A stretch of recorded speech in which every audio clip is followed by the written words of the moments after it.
To economics with DP Thapliyal. आज हम discuss करते हैं इकोनॉमिक्स क्लास 12th के मैक्रो इकोनॉमिक्स की unit 3 determination of income and employment. ये जो यूनिट है इसे 10 मार्क्स का वेटेज बोर्ड के द्वारा दिया गया है। इस यूनिट को हम 12 पार्ट में 12 वीडियो इसके बनाएंगे, 12 की एक सीरीज बनाएंगे, 12 वीडियो की एक सीरीज बनाएंगे जिसमें इस पूरी यूनिट को कवर किया जाएगा। और ये जो यूनिट है, ये जो determination of income and employment है, ये कीन्स की थ्योरी पर बेस्ड है, कीनियन थ्योरी पर बनाया गया ये एक यूनिट है हमारे पास। और इसमें एग्रीगेट डिमांड को आज हम डिस्कस करेंगे। इसमें आज जो हम डिस्कस करेंगे वो aggregate demand, components of aggregate demand schedule and curve. Part 1 में आज हम इन सब चीज़ों को कवर करेंगे कि एग्रीगेट डिमांड क्या होता है। बेसिकली कीन्स ने जो ये थ्योरी दी है इसमें 2 सेक्टर इकोनॉमी को ध्यान में रख करके बनाई गई ये थ्योरी है, और ये क्लोज इकोनॉमी की कॉन्सेप्ट को लेकर के बनाया गया है।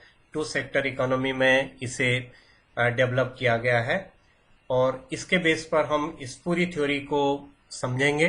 कीन्स की जो determination of income and employment की थ्योरी है। चलिए शुरू करते हैं। एग्रीगेट डिमांड, बोर्ड एग्जाम में डेफिनेशन पूछी जाती है। डिफाइंड एग्रीगेट डिमांड 1 मार्क्स में भी पूछी जाती है, और कई बार इससे आगे और कुछ इसके साथ पूछा जाता है 3, 4 और 6 मार्क्स के लिए।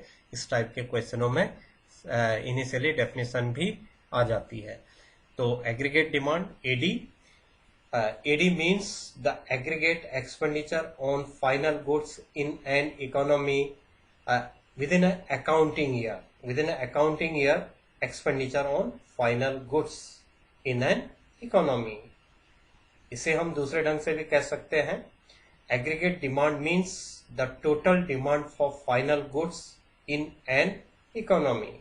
Or AD is the sum total of expenditure that the people plan to ensure on the purchase of goods and services produced in the economy during the period of an accounting year corresponding to their different level of incomes. It means अगर हम बहुत short में aggregate demand को समझें, तो अगर हम 1 marks के लिए बहुत शॉर्ट डेफिनेशन याद करना चाहें तो हम ये कह सकते हैं कि AD refers to the expenditure on final goods in an economy within accounting year. ये इतनी इसकी डेफिनेशन हो जाएगी कि AD बेसिकली क्या है, फाइनल गुड्स एंड सर्विसेज पर जो एक अकाउंटिंग ईयर में एक्सपेंडिचर किया जाएगा, दैट इज कॉल्ड AD। अब हम इसके बिहेवियर को डिस्कस करते हैं कि AD का बिहेवियर क्या होगा। कंपोनेंट को डिस्कस करेंगे, बिहेवियर को, और शेड्यूल एंड डायग्राम को करेंगे। अब हमने कहा कि एक्सपेंडिचर किया जाएगा फाइनल गुड्स एंड सर्विसेज पर। एक अकाउंटिंग ईयर में फाइनल गुड्स एंड सर्विसेज पर जो एक्सपेंडिचर किया जाएगा उसकी हम बात कर रहे हैं। तो 2 सेक्टर इकोनॉमी, फर्स्ट हमने कह दिया है कि ये जो बेस्ड है ये 2 सेक्टर इकोनॉमी बेस्ड है, और इसी पर हम इसको समझ लेते हैं। कंपोनेंट हम इसके समझ लेते हैं। AD के कंपोनेंट एक बार हम डिटेल से समझ लेते हैं कि AD के कंपोनेंट होते क्या है, किन चीज़ों से AD बनता है। इन सब चीज़ों को हम एक बार क्लियर समझ जाएंगे। कंपोनेंट ऑफ AD ये है C plus I plus G plus X minus M। इतने चीज़ों को मिलकर के जो बनता है उसे AD बोला जाता है। और ये मैंने बेसिकली आपको बता दिया है कि ये जो मॉडल है ये है 2 सेक्टर इकोनॉमी का। 2 सेक्टर इकोनॉमी, 2 सेक्टर इकोनॉमी में क्या आ जाएगा, 2 सेक्टर इकोनॉमी में ही आता है, एक आता है हाउस होल्ड और एक आता है producer. House hold and producer, ये चीज़ें इसमें आ जाती हैं। टू सेक्टर इकोनॉमी में। तो जो बात की गई है वो एडी की बात की गई है, और एडी भी किन किन सेक्टर में? टू सेक्टर में। टू सेक्टर कौन होगा? हाउस होल्ड होगा, प्रोड्यूसर होगा। हाउस होल्ड वो होता है जो कंजम्पशन एक्सपेंडिचर करता है। हाउस होल्ड कौन होगा? जो एक्सपेंडिचर कौन सा करेगा? Consumption expenditure. कंजम्पशन एक्सपेंडिचर जो करेगा वो हाउस होल्ड होगा। और प्रोड्यूसर क्या करता है? इन्वेस्टमेंट एक्सपेंडिचर करता है, इन्वेस्टमेंट एक्सपेंडिचर। तो investment expenditure and consumption expenditure को बोला जाता है expenditure on final goods and services. Final goods पर जो भी एक्सपेंडिचर किया जा रहा है वो फाइनल गुड्स पर एक्सपेंडिचर कौन कर रहा है? House hold. और प्रोड्यूसर किस पर कर रहा है? इन्वेस्टमेंट पर कर रहा है। तो प्रोड्यूसर प्रोड्यूस कर रहा है, उस समय एक्सपेंडिचर कर रहा है, उसे हम इन्वेस्टमेंट एक्सपेंडिचर कहते हैं। प्रोड्यूसर के द्वारा किया गया जो एक्सपेंडिचर है उसे हम इन्वेस्टमेंट एक्सपेंडिचर कहते हैं। और हाउस होल्ड जिस एक्सपेंडिचर को करता है उसे हम कंजम्पशन एक्सपेंडिचर कहते हैं। इसका मतलब है ये दो चीजों से बना है, एक प्रोड्यूसर से बना है, एक हाउस होल्ड से बना है। अब ये चार चीजें मिलकर के बाद में C प्लस आई बन जाएगा। पहले इन्होंने जो C दिया है ये कहा है private final consumption, private final consumption या private sector consumption, private consumption, private sector जो कंजम्पशन करता है। इन्वेस्टमेंट में भी क्या है? Private investment expenditure, private investment expenditure. तो private consumption expenditure, private investment expenditure. Government क्या करती है? गवर्नमेंट प्राइवेट, यहां ये दो चीजें आ गई, यहां पर आ गया government consumption expenditure, government consumption expenditure और government investment expenditure, investment expenditure. तो गवर्नमेंट भी क्या कर रही है? कंजम्पशन कर रही है, इन्वेस्टमेंट कर रही है। गवर्नमेंट भी दो चीजों पर एक्सपेंडिचर कर रही है। एक्स माइनस एम को हम कहते हैं net export, net export, net export, net export. X for export, M for import. ये एक्सपोर्ट का है, ये एक्सपोर्ट का है और ये इंपोर्ट का है। तो export minus import equals to net export. हम नेट एक्सपोर्ट किसके लिए किया जाएगा? एक्स जो किया जाएगा एक्सपोर्ट और एम इंपोर्ट। इंपोर्ट जो हम करेंगे वो कंजम्पशन के लिए करेंगे और एक्सपोर्ट जो करेंगे वो इन्वेस्टमेंट के लिए करेंगे। तो एक्सपोर्ट जो है वो प्रोड्यूसर कर रहा है, एक्सपोर्ट कौन कर रहा है? प्रोड्यूसर कर रहा है। किस चीज के लिए कर रहा है?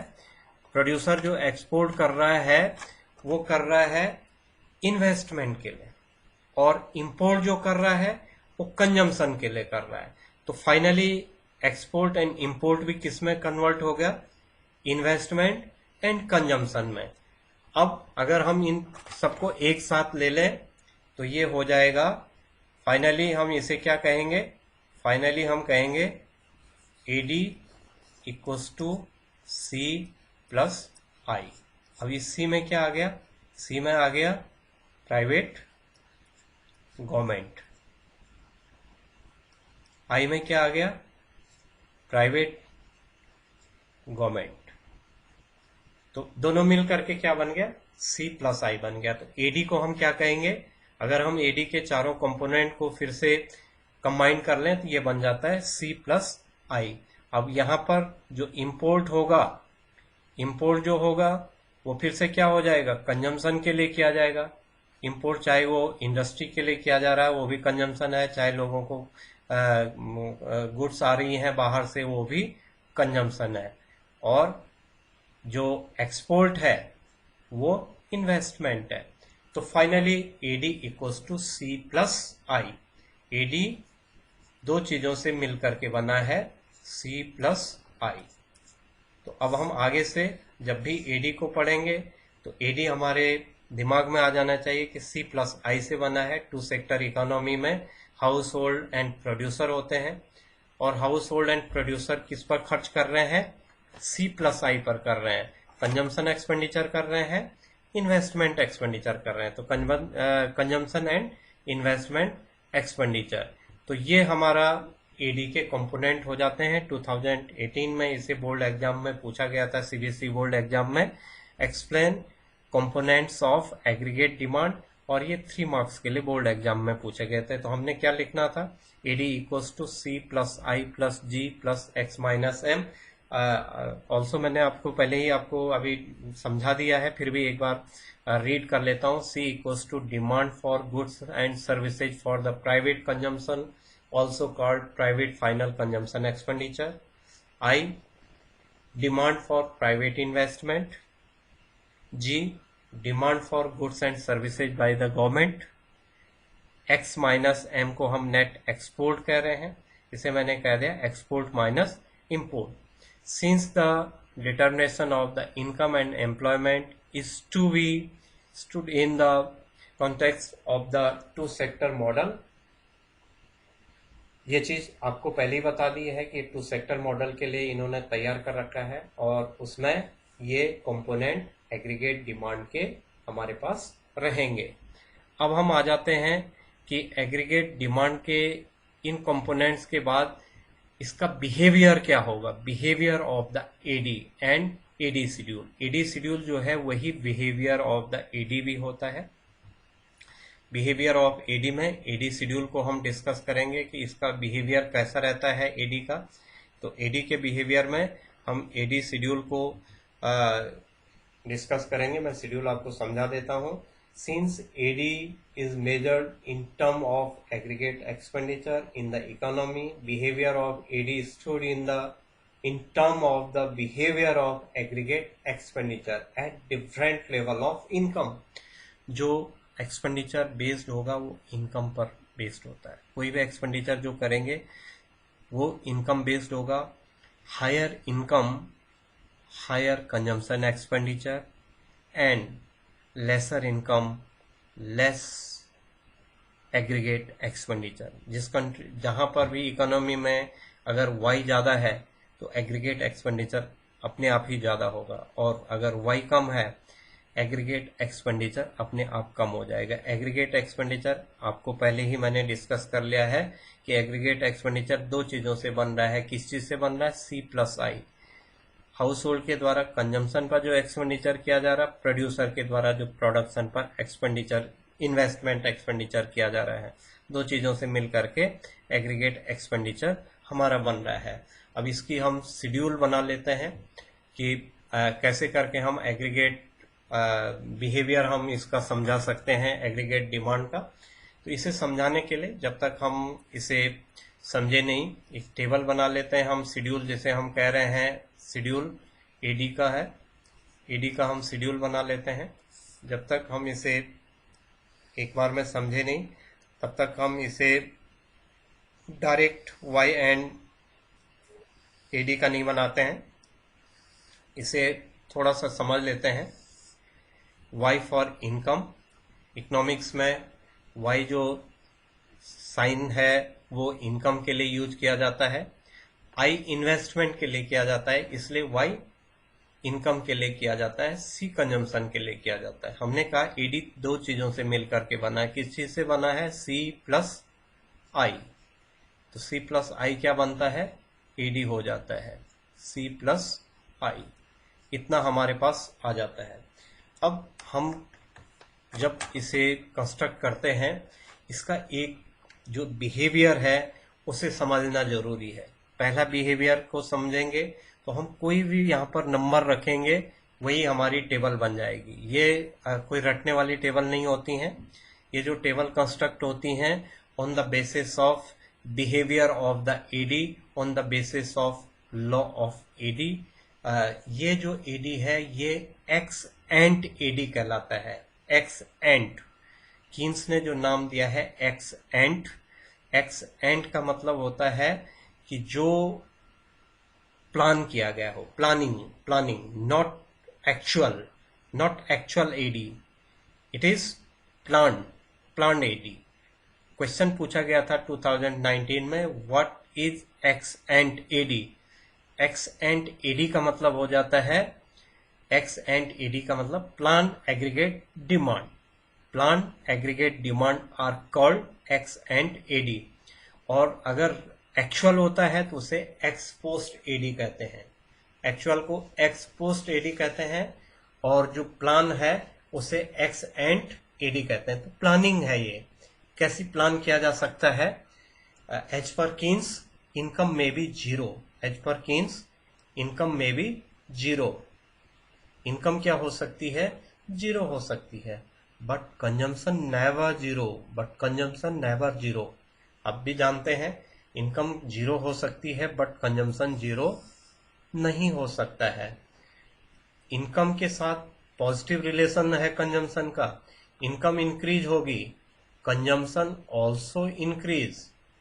एंड नेक्स्ट लेवल पर क्या होगा, इनकम इंक्रीज होती जाएगी, कंजम्पशन इनकम के कंपैरेटिवली कम इंक्रीज होगा, आगे इनकम और ज़्यादा इंक्रीज हो जाएगी, कंजम्पशन भी इंक्रीज होगा। जैसे जैसे इनकम इंक्रीज होगी कंजम्पशन भी इंक्रीज होता जाएगा, लेकिन कंपैरेटिवली जितनी तेज़ी से इनकम बढ़ेगी उतनी तेज़ी से कंजम्पशन नहीं बढ़ेगा। और जो इनकम में से जो इनकम को हम कंज्यूम कर लेंगे उसके बाद ओवर जो इनकम रह जाएगी उसे हम सेविंग कहते हैं। तो इनकम में से कंजम्पशन करने के बाद जो इनकम बचती है उसे हम सेविंग कहते हैं। जब तक इनकम कम रहती है तब तक कंजम्पशन तो होता रहता है, लेकिन वो जो सेविंग होगी वो नेगेटिव सेविंग होती है। जैसे y minus C equals to, अगर हम y माइनस सी करेंगे तो y में से c घटाएंगे वो सेविंग हो जाएगी। y minus C equals to S, y minus C. आगे जब हम सेविंग फंक्शन पढ़ेंगे, इन्वेस्टमेंट फंक्शन पढ़ेंगे, कंजम्पशन फंक्शन पढ़ेंगे, इन्वेस्टमेंट मल्टीप्लायर पढ़ेंगे और सेविंग फंक्शन पढ़ेंगे, इसे डिटेल से समझेंगे। अभी तो केवल हम एडी को समझ रहे हैं, इसलिए एडी के बारे में बात करते हैं। कंजम्पशन के बारे में अगले जो वीडियो होगा उसमें डिस्कस करेंगे कंजम्पशन फंक्शन के नाम पर, वहां उसके बिहेवियर को पढ़ेंगे। फाइनली अभी हम एडी की बात करते हैं। तो एडी में ये कहा जाता है कि इनकम जीरो हो सकती है, एडी जीरो नहीं होगा। इनकम इंक्रीज होगी, एडी भी इंक्रीज होगा, but certain level income greater रहेगी और एडी लेस हो जाएगा। ये इसका एक बिहेवियर होता है। आई जो इन्वेस्टमेंट होता है, क्योंकि एडी जो है वो ex ante AD, as per Keynes जो एडी है वो एक्स एंड एडी है, और आई को उन्होंने ऑटोनोमस इन्वेस्टमेंट बोला है। ऑटोनोमस इन्वेस्टमेंट जो आई है वो ऑटोनोमस इन्वेस्टमेंट है। एक प्लान बना रखा है कि एक साल में हम लगभग इतना खर्च करेंगे, इतना प्रोडक्शन करेंगे।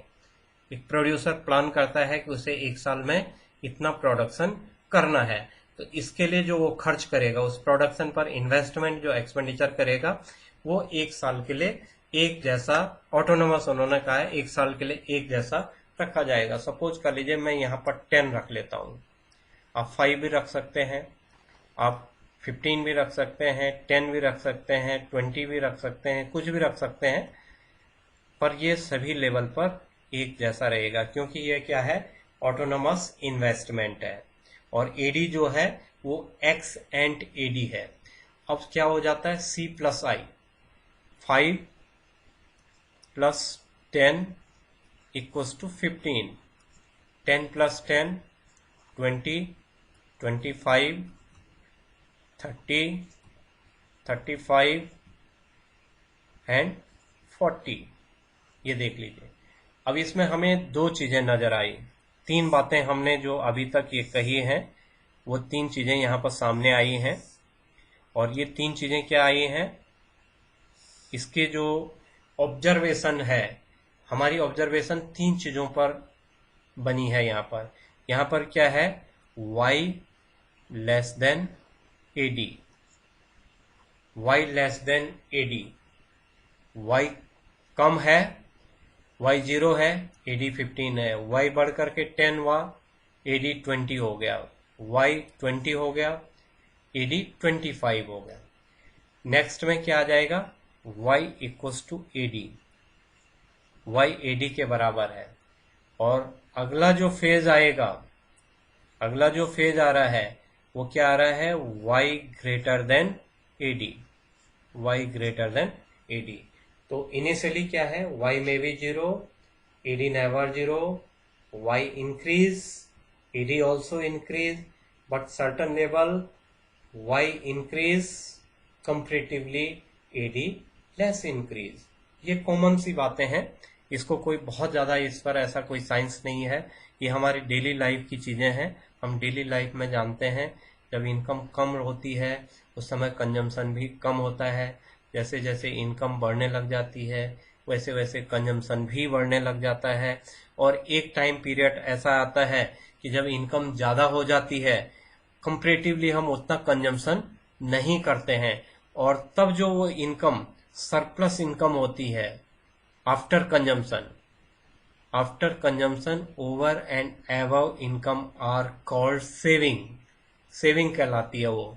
तो ये हमारा एडी का अगर हम देखें तो एडी का बिहेवियर, एडी की जो शेड्यूल है वो ये है। अगर हमें एग्जाम में पूछा जाता है तो हम जरूरी नहीं है कि इन दो चीजों को इसमें ऐड करें, हम सीधे क्या लिख सकते हैं, y एंड एडी।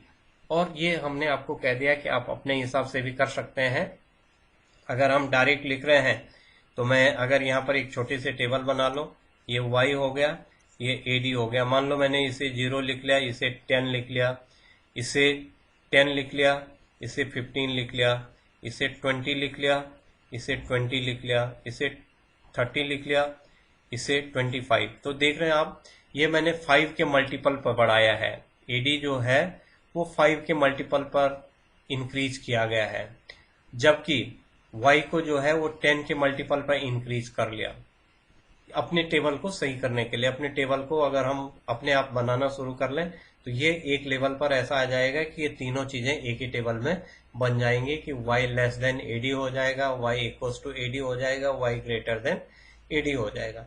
तो इस ढंग से हम इसे समझ सकते हैं, ये बिहेवियर हो जाता है एडी का, और इसी से हमारी एडी शेड्यूल भी तैयार हो जाती है। और ये आपने समझ तो लिया है, बट यहाँ पर अगर आपको एक बार में इसे अगर शॉर्टली इसे देखना है तो y एंड एडी है, y 0 AD 15, y 10 AD 20, again y 20 AD 25। ये फर्स्ट लेवल था, y less than AD. Second में y इक्वल्स टू एडी, और उसके आगे क्या हो जाता है, y ग्रेटर रहता है और एडी लेसर रहता है, उससे कम रहता है। तो ये हम जब टेबल इसकी ड्रॉ करेंगे उस समय हम इसे इस ढंग से तैयार कर लेंगे।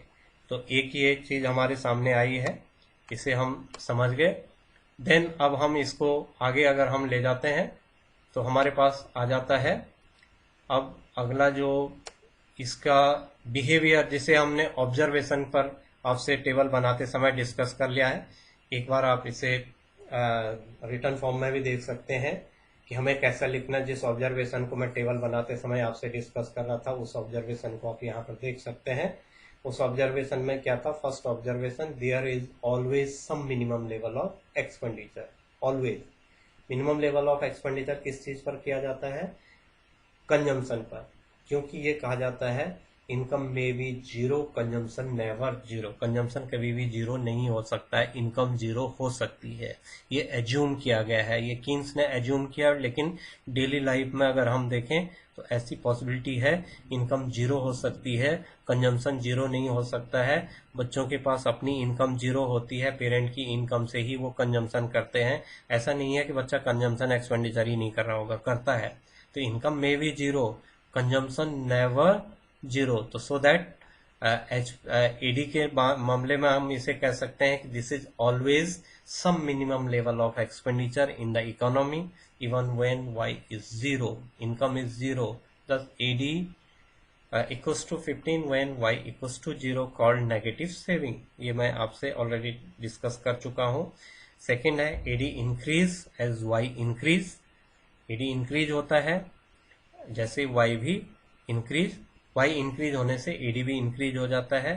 बोर्ड एग्जाम में एमसीक्यू पूछा जाता है कि रिलेशनशिप बिटवीन, कभी फिल इन द ब्लैंक्स पूछ लेता है, कभी इसे उसमें पूछ लेता है, एमसीक्यू में पूछ लेता है कि relationship between AD and Y. तो एडी एंड वाई का जो रिलेशनशिप है वो पॉजिटिव है। पॉजिटिव रिलेशन कैसे हुआ? वाई कम थी, सी भी कम था, एडी भी कम था। वाई इंक्रीज होने लगा, एडी भी इंक्रीज होने लगा, तो क्या रिलेशन हो गया? पॉजिटिव। एक बढ़ रहा है, दूसरा भी बढ़ रहा है, एक कम है, दूसरा भी कम हो रहा है। तो ये 1 नंबर का ऐसा क्वेश्चन भी पूछा जाता है।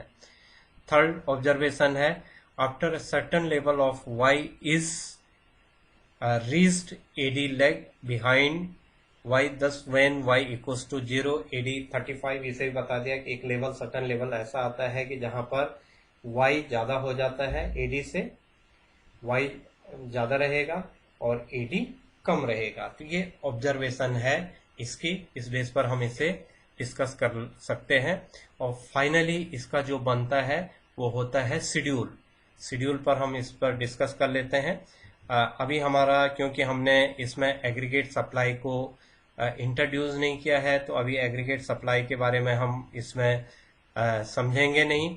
तो अगर हम इसका अगर सिंगल में इसी के शेड्यूल की बात करता हूँ, डायग्राम की बात अगर करता हूँ, एडी के डायग्राम की बात, तो आप इसे समझ लीजिए कि जो हमारा कर्व बनेगा एडी का, इसे मैं एडी का जो डायग्राम बनेगा, इस शेड्यूल के बेस पर एडी का जो डायग्राम बन रहा है वो ये है एडी। और अगर हम इसे अलग अलग बनाते हैं, जैसे हमने टेबल बनाई थी, तो वाई अभी इंट्रोड्यूस तो नहीं किया है, बट हमें वाई की लाइन खींचनी है। जब मैं एग्रीगेट सप्लाई पढ़ाऊंगा तब तो ये वाई इंट्रोड्यूस हो जाएगा। अभी इसके बारे में आपको समझाया नहीं गया है। एएस भी हम इसे कहते हैं, अगले वीडियो में इसी को समझाएंगे। ये 45 के एंगल पर होता है, ये 45 डिग्री के एंगल पर होता है।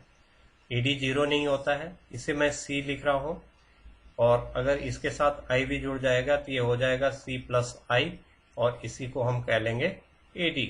इस ढंग से भी हम इसे बना सकते हैं, और डायरेक्ट जैसा ये बना रखा है ऐसा भी हम इसे बना सकते हैं, और इसे हम y या AS भी कहेंगे, जिसे मैं कह रहा हूँ ये 45 के एंगल पर रहता है। तो ये हमारा एग्रीगेट डिमांड का डायग्राम हो गया है, कर्व हो गया। एग्रीगेट डिमांड को हम इस टाइप से शो कर सकते हैं। ये तो y जब वो किया जाएगा, जब हम y को भी वो कर लेंगे, आपके सामने एग्रीगेट सप्लाई को भी समझा देंगे अगले वीडियो में, तो तब ये दोनों मिक्स हो जाएंगे। फिलहाल के लिए हमने एडी आप लोगों से डिस्कस किया है, और इसके बेस पर ये हमारा एडी का डायग्राम हो जाता है। तो आज के वीडियो में बस आज इतनी ही मैंने बात कहनी थी। Thank you for the watching this.